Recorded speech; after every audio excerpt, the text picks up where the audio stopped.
સુરતમાં દુકાન વેચવાને બહાને 20 લાખ રૂપિયાની ઠગાઈ કરી હોવાનો કિસ્સો પ્રકાશમાં આવ્યો છે। સુરત શહેરમાં ધર્મ પરિવર્તન કરનાર બિલ્ડર દ્વારા દુકાન વેચાણના બહાને 20 લાખની ઠગાઈનો ચોંકાવનારો બનાવ સામે આવ્યો છે। આ સમગ્ર મામલે ઇકોસેલે તપાસના દાયરા હેઠળ એક દલાલની ધરપકડ કરી છે। કેસનો મુખ્ય આરોપી ચોક બજાર વિસ્તારનો બિલ્ડર વૈભવ ઉર્ફે રોહિત મિશ્રા છે, જેણે ધર્મ પરિવર્તન કરી અને પોતાનું નામ મેમણ મોહમ્મદ ફૈઝાન રાખ્યું હતું। મિશ્રાએ જમીન દલાલ શેખ નાસિર નઝરુલ ઇશાન સાથે મળી અને ગોપીપુરા વિસ્તારમાં આવેલ એક નવી બિલ્ડિંગમાં 2 દુકાન વેચવાનું વચન આપી પીડિત પાસેથી 20 લાખની રકમ મેળવી હતી। તો અડાજણમાં રહેતા 53 વર્ષીય નીતિન પટેલ, જેઓ એક કેટરિંગ કંપનીમાં કામ કરે છે, તેઓએ 2016માં વર્ષમાં ગોપીપુરા વિસ્તારમાં નવા બાંધકામ હેઠળ આવેલી બિલ્ડિંગમાં 2 દુકાન ખરીદવાનું નક્કી કર્યું હતું। આ સમયે દલાલ નાસિર શેખે તેમને બિલ્ડર ફૈઝાનનો સંપર્ક કરાવ્યો હતો।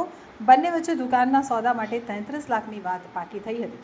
તેમાં નીતિન પટેલે પ્રથમ તબક્કે 10 લાખ અને પછી 10 લાખ એમ કુલ 20 લાખ ફૈઝાનને આપ્યા હતા। બાંધકામ પૂર્ણ થવા છતાં દુકાનનો કબજો મળ્યો ન હતો, તો તપાસમાં ખુલાસો થયો કે બિલ્ડરે જે 2 દુકાનો નીતિન પટેલને વેચવાનું વચન આપ્યું હતું, તે જ દુકાનો બીજાને વેચી નાખી હતી।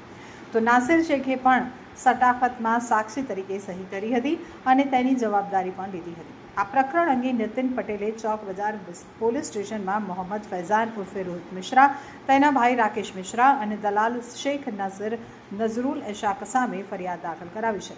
સમગ્ર કેસની તપાસ ઇકોનોમિક ક્રાઇમ સેલને સોંપવામાં આવી છે। આ તપાસ દરમિયાન પોલીસે દલાલ નાસિર શેખની ધરપકડ કરી લીધી છે અને બિલ્ડરની શોધખોળ શરૂ કરવામાં આવી છે। તો ઇકોસેલના પીઆઈ જે.એમ. કોડિયાએ જણાવ્યું હતું કે અત્યાર સુધીની વિગતો મુજબ આ કૌભાંડમાં વધુ લોકો ભોગ બન્યા હોઈ શકે છે, તેમને સામે આવવા માટે જણાવ્યું છે। પોલીસે આરોપીઓના લેનદેન, જમીન સોદા અને અન્ય દસ્તાવેજોની તપાસ શરૂ કરી છે। બિલ્ડર દ્વારા ધર્મ પરિવર્તન કરવામાં આવ્યું છે અને તે ફરાર છે।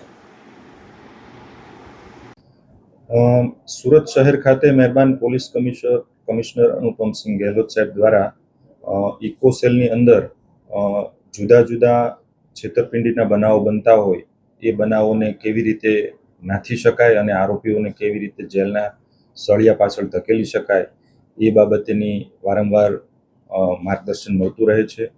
જેના આધારે કાપડ માર્કેટ, હીરા માર્કેટ કે જમીન મકાન કે ફ્લેટની કોઈ પણ પ્રકારની છેતરપિંડી હોય તેના કેસો અહીં રજીસ્ટર કરવામાં આવે છે અને આરોપીઓને તુરંત ધરપકડ કરી અને ફરિયાદીઓને ન્યાય આપવામાં આવે છે। આ જ પ્રકારની એક ફરિયાદ ઇકોસેલની અંદર મળેલી હોય, જેની અંદર ગોપીપુરા ખાતે આવેલ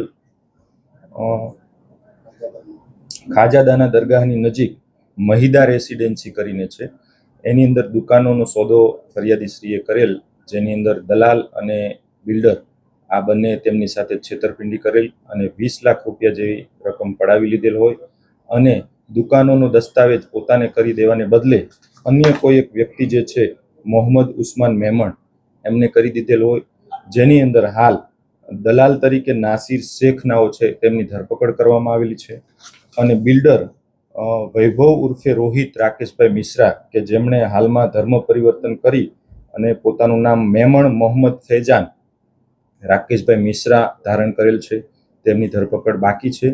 આ બાબતની તપાસ અત્રે ચાલી રહી છે। પીએસઆઈ સોલંકી દ્વારા આ તપાસ હાથ ધરવામાં આવેલી છે અને ભવિષ્યમાં જાહેર જનતાને અપીલ છે કે આવા પ્રકારના કોઈ પણ ફ્રોડ કોઈ પણ વ્યક્તિ સાથે થાય તો ઇકોસેલનો સંપર્ક કરી અને અમને જાણ કરે, ફરિયાદ આપે, જેથી યોગ્ય પગલાં લઈ શકાય। સાહેબ, આ જે મિશ્રા છે તેને ધર્મ પરિવર્તન કેમ કર્યું છે અને આ એક જ શિકાર છે કે અન્ય લોકોને બી એને પોતાની શિકાર બનાવે છે?